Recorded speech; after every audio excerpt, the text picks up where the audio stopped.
assim ele fez no período do governo provisório.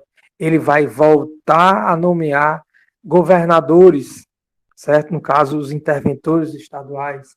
Ele também vai proibir greves, ele vai instituir censura à imprensa, ele vai restabelecer um artigo de pena de morte, que não é utilizado, mas vai fazer parte da sua Constituição. E também ele vai perseguir os dois grupos que eram opositores a ele até então, que eram os comunistas e também os integralistas. Então, é dentro dessa lógica de repressão, violência e tortura que o Vargas vai estabelecer o Estado Novo. Como assim, professor? Tortura, sim, pessoal. A ditadura do Estado Novo, ela também vai se utilizar de condições que eram muito violentas, eram extremamente opressoras, né? Ou seja, Vargas, apesar dele ter uma memória ainda muito positiva, em grande parte da população, ele também tinha suas características autoritárias, certo? Ou seja, não existe uma ditadura boa ou uma ditadura não tão ruim. Toda ditadura ela é ruim, por uma questão óbvia. Ela cerceia, ela tira do indivíduo a sua condição de liberdade. E, obviamente, se você não tem liberdade, então você não tem nada, né? Então, só para vocês terem uma ideia, não sei se vocês já leram um livro chamado Vidas Secas, do Graciliano Ramos. Graciliano Ramos, ele era um intelectual, né, um escritor que, durante a ditadura do Estado Novo, ele vai ser preso e vai escrever um livro imenso, são 2 volumes, assim, um camalhaço, chamado Memórias do Cárcere, que é justamente a história, né, romanceada, se é que você pode romancear um período ditatorial, do período no qual o Graciliano Ramos ficou preso durante a ditadura do Estado Novo. Então, você que acha que a ditadura ela tem características positivas, pode ter certeza que não tem. O que pode acontecer é que há esquecimento. Isso há. Em muitos casos, há esquecimento, mas jamais o cerceamento da liberdade dos indivíduos ela será visto como algo positivo pela própria história. Então, como eu já falei, ela tem um caráter de repressão, de tortura, de violência. Quem era perseguido pela ditadura do Vargas? Os comunistas, né, que eram muito vinculados à ANL, ao grupo liderado pelo Luiz Carlos Prestes. A gente também vai ter os judeus, a figura da Olga Benário, ela vai representar também esse grupo, e os integralistas do Plínio Salgado, que também vai tentar atacar Vargas, e Vargas, além de prendê-lo, vai mandá-lo, exilá-lo em Portugal durante quase uma década, né? Então, suspeitos de o Vargas ele era suspeito de ter simpatia pelo nazismo e pelo fascismo. Todavia, ele nunca, de forma política, ele teve uma aproximação real em relação a esses dois grupos. Muito pelo contrário, a partir de 42 ele vai declarar oposição a alemães, italianos e japoneses durante esse período, e inclusive vai rechaçar muitos desses imigrantes que viverão no Brasil durante esse período, que compõem os países do eixo. Então, essa ditadura do Estado Novo, ela também vai ter características como a valorização econômica do que tínhamos como recurso natural no Brasil, que ele vai chamar de o nacionalismo econômico, né? Ou seja, em 39 ele vai tentar criar, até de forma artificial, um aumento no preço do café, vai tornar-se muito conhecido que sacas e mais sacas de café serão queimadas, lançadas ao mar, justamente para que o preço do café na balança comercial ainda permaneça alto. E também ele vai, dentro da medida que ele vai construir empresas estatais, ele vai ampliar o raio de atuação do Estado naquilo que ele entendia como essencial, como saúde, educação, segurança, lazer. Todos esses espaços serão ocupados por pessoas ligadas ao Estado, ou seja, ligadas diretamente a Getúlio Vargas. A Segunda Guerra Mundial vai também contribuir para que o Brasil passe também a ampliar a sua produção industrial. E durante esse período, e muito em função da Segunda Guerra Mundial, a gente vai se deparar com a criação de empresas estatais como a CSN, né, Companhia Siderúrgica Nacional, a Vale do Rio Doce, a Companhia Nacional de Alcalis, a Fábrica Nacional de Motores, a Companhia Hidrelétrica do São Francisco, né, já no seu final de mandato, e também ele vai ter uma preocupação do desenvolvimento da industrialização, ou seja, criar a ideia de bens de produção e bens de consumo. Se você é um trabalhador, se você é um assalariado, você precisa gastar o seu dinheiro, ou seja, você é um pouco tardio isso, né? Isso já acontece, já estava acontecendo no final da década de 30, mas era mais ou menos um sentimento que foi vivido intensamente nos Estados Unidos durante a década de 20. E em 38 ele vai criar o Conselho Nacional do Petróleo. Ah, professor, então é aí que vai surgir a empresa Petrobras? Não. A Petrobras ela vai ser criada apenas no segundo mandato do Vargas, entre 51 e 54. Aqui ele cria apenas o Conselho Nacional do Petróleo. Certo? Aí eu gostaria de só passar para vocês aqui algumas imagens dessas inaugurações, né, da criação de selos, né, do aumento da produção industrial, que vocês podem perceber como ela vai dar um salto entre 1920 e 29, a indústria era 2,8%. Entre 33 e 39 vai se tornar 11,2%. E 39 a 45 ela ainda vai conseguir subir mais 5,4%. Ou seja, professor, mas não subiu tanto. Tudo bem, mas mesmo assim ainda estava em plena ascensão esse processo de industrialização do Brasil. Né? Alguns termos vão ser cristalizados durante esse período. Por exemplo, a ditadura do Estado Novo vai estabelecer que Getúlio passa a ser o pai dos pobres. Mas, professor, eu já ouvi essa expressão várias vezes, mas nunca entendi por que ele é considerado o pai dos pobres. É muito simples, pessoal. É justamente aqui no Estado Novo que ele vai pegar todas as leis trabalhistas que estavam sendo pensadas e elaboradas paulatinamente, colocadas de forma aleatória na Constituição, como, por exemplo, estabelecendo horas trabalhadas, limite de horas, férias remuneradas de 15 dias, proibição de trabalho de menores de 14 anos, uma série de indicadores direcionados ao trabalho.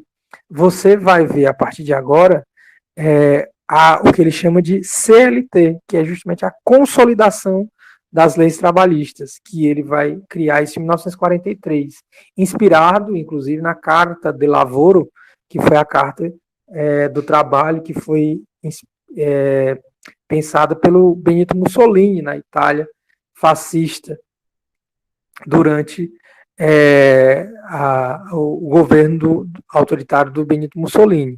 Então, essa legislação trabalhista e documentos legais que vão ser preparados são de suma importância para nós entendermos o contexto.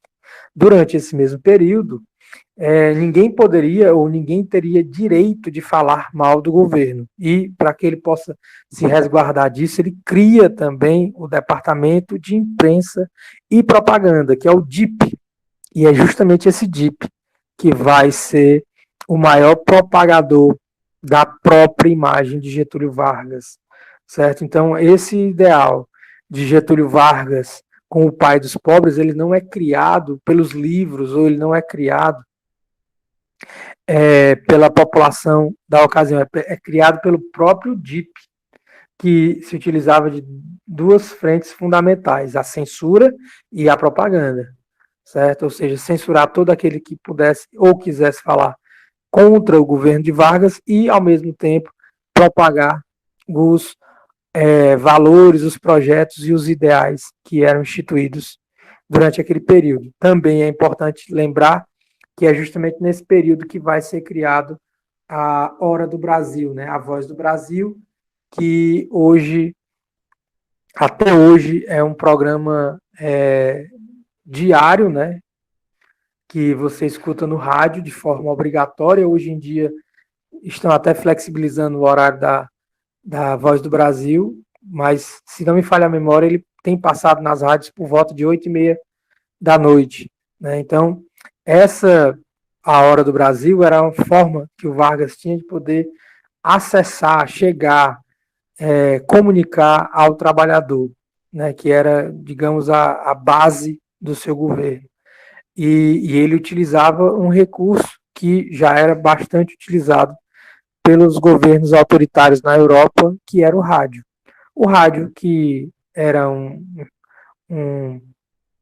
produto relativamente barato, acessível a esse trabalhador, ele conseguia fazer chegar aos ouvidos e aos corações de muitos as mensagens de Vargas todos os dias. Só para vocês terem uma ideia, como Vargas, ele era um cidadão extremamente populista. Ele, quando cria a CLT, ele cria também a carteira de trabalho. E adivinha de quem é a carteira de trabalho número 1? Exatamente, Getúlio Dornelles Vargas, né? Ou seja, ele vai ressignificar, ele vai revalorizar a ideia do trabalho. Ou seja, toda aquela lógica escravocrata que maculou a história do Brasil durante séculos e mais séculos, agora ele estava ressignificando, revalorizando a ideia do trabalho, não só como uma condição de salário, mas uma condição de dignidade. E a carteira de trabalho, que é um instrumento que é utilizado, inclusive, até os dias de hoje. Mas não só a carteira de trabalho, mas todas as celebrações que estavam vinculadas ao 1º de maio serão cooptadas pelo próprio Getúlio Vargas. Ele vai utilizar estádios de futebol, inclusive, para fazer desfiles, para poder fazer sorteio de prêmios, para que ele pudesse levar a uma grande parcela da população esse ideal como uma pessoa que defende e que está do lado do trabalhador. O estádio que, por mais vezes, for utilizado pelo próprio Vargas, vai ser o estádio de São Januário, que vai ser fundado em 1927. E o Pacaembu vai ser terminado a sua construção em 1940, e em 41 o Vargas vai se utilizar também do Pacaembu para as celebrações do 1º de maio. E é exatamente essa imagem que vocês estão vendo agora, do 1º de maio de 41, numa parte do estádio do Pacaembu, certo? Aí, essa parte aqui, mais ou menos, ela tem várias fotos. É importante também entender essa iconografia do Vargas, mas né, esse aqui é o presidente em contato com os operários. Né, ele sempre gostava de ter esse vínculo com o trabalhador e, obviamente, não é só qualquer trabalhador, é um trabalhador disciplinado, né? Ele é um trabalhador sindicalizado, ele é um trabalhador que evita fumar, evita beber, porque o corpo dele precisa estar saudável para ele poder produzir. E essas eram faixas que eram levadas aos estádios nas celebrações do 1º de maio. Uma outra característica que a gente pode destacar aqui é justamente esse conceito da invenção do trabalhismo, ou seja, o Vargas ele vai ressignificar tudo isso, mas uma coisa que ele vai conseguir silenciar é o próprio trabalhador, porque a ideia do dia do trabalho, ela anula, inclusive, a própria ideia do trabalhador. Fica parecendo que o trabalho é algo que acontece de forma mágica, de forma inusitada, às vezes até de forma acidental. E não é. Quem constrói o trabalho é o próprio trabalhador. Né? Então, isso eram características populistas, né? Em que o presidente e os trabalhadores, no qual o governo tenta cooptar e manipular, ele, inclusive, se utilizava dos próprios sindicatos para que esses sindicatos atendessem às reivindicações não do trabalhador, mas do próprio Vargas. E, em troca, esse trabalhador ele teria direito a alguns benefícios, certo? Uma outra característica é a figura de Gustavo Capanema, que foi ministro da Educação durante praticamente todo o governo do Getúlio Vargas, ou seja, ele começa também a se inserir dentro do processo educacional, dentro de uma ideia de construção de uma identidade, dentro de uma compreensão que precisa ser destacada como algo fundamental, ou seja, se o Brasil pensou em começar a construir sua identidade na Semana de Arte de 1922, aqui ela começa a ganhar corpo, e esse corpo não é mais um corpo elitizado, é um corpo agora mais popular. E é exatamente o trabalhador que vai ser a cara desse projeto que foi idealizado pelo Vargas. E aí eu cito esse último parágrafo, né? O DIP teve grande atuação na elaboração de material propagandístico que difundia os valores e comportamentos adequados para a época, além de interferir na produção artística, visando exaltar o trabalhador e combater a boemia. Certo? Uma outra característica também, que eu não vou não vou demorar, mas que é importante também destacar, é que o Vargas começa a incentivar que houvesse uma ocupação da parte continental. As grandes cidades, na época, elas eram litorâneas ou próximas ao litoral. E ele começa a incentivar que houvesse uma ocupação dessa região mais central. Né? E não à toa que, a partir de 1960, será fundada Brasília, que é justamente nessa região do Centro-Oeste, né, que já havia, ainda no governo Vargas, esse incentivo para que houvesse essa ocupação nesses espaços, certo?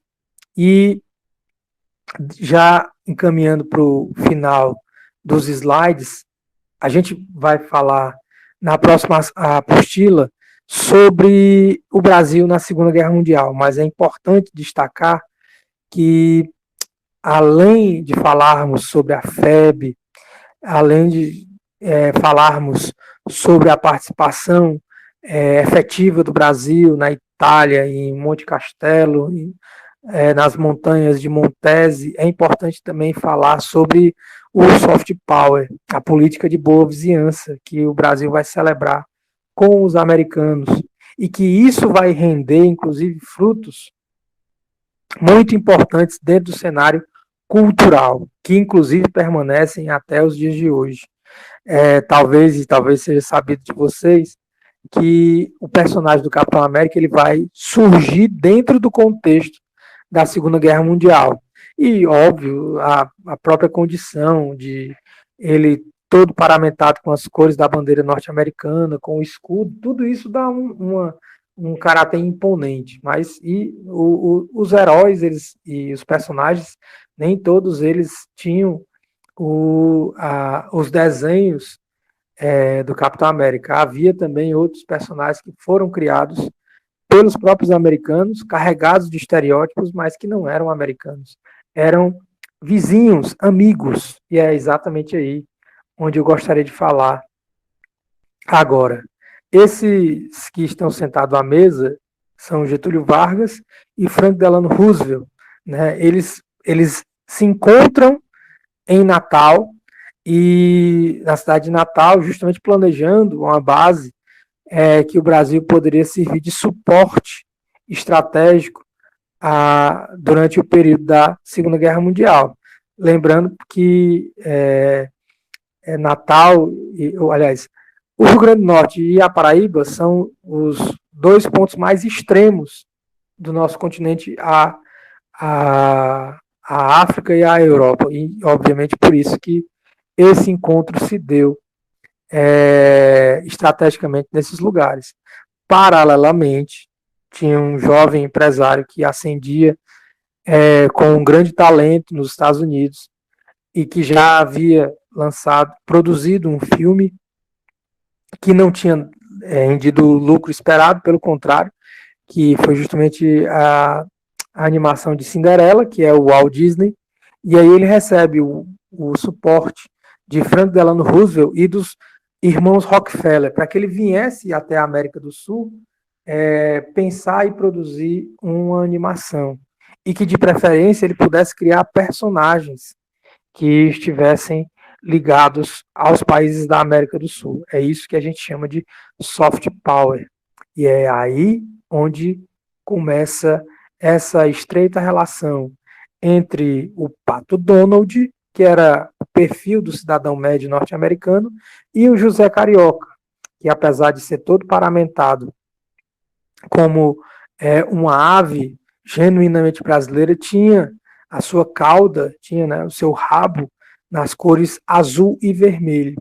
E isso não é coincidência. Essas cores fazem referência aos Estados Unidos, ou seja, a política de boa vizinhança precisava ter essas características. O nome da produção chama Alô Amigos, né, que em espanhol ficou Saludo Amigos, e você vai, de fato, perceber como vai ser desenhado o Brasil carregado de estereótipos, mas também a oportunidade que o Brasil vai ter durante o início do século XX de ser propagandeado pelo mundo todo, né? A Aquarela do Brasil vai se tornar quase que um hino informal para o resto do mundo. E indico a vocês assistirem essa animação Alô Amigos. De vez em quando ela aparece disponível no YouTube. Depois vocês dêem uma procurada.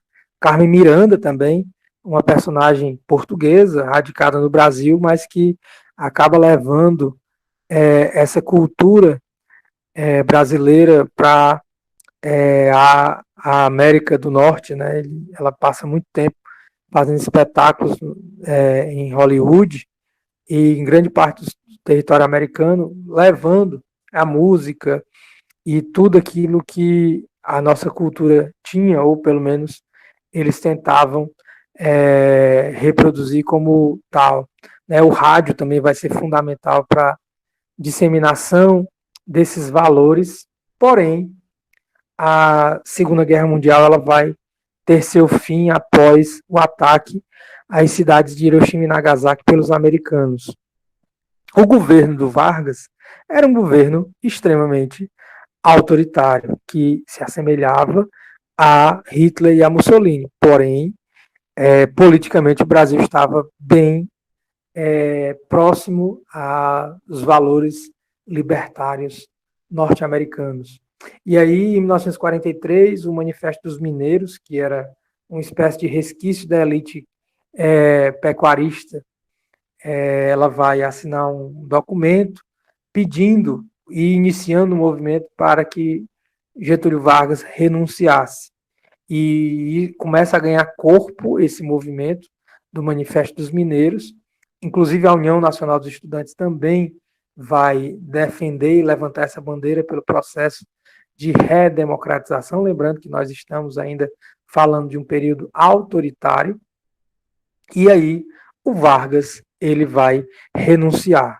Com a sua renúncia vão surgir vários partidos políticos, a UDN, o PSD, o PTB, o PCB, onde vão concorrer às eleições.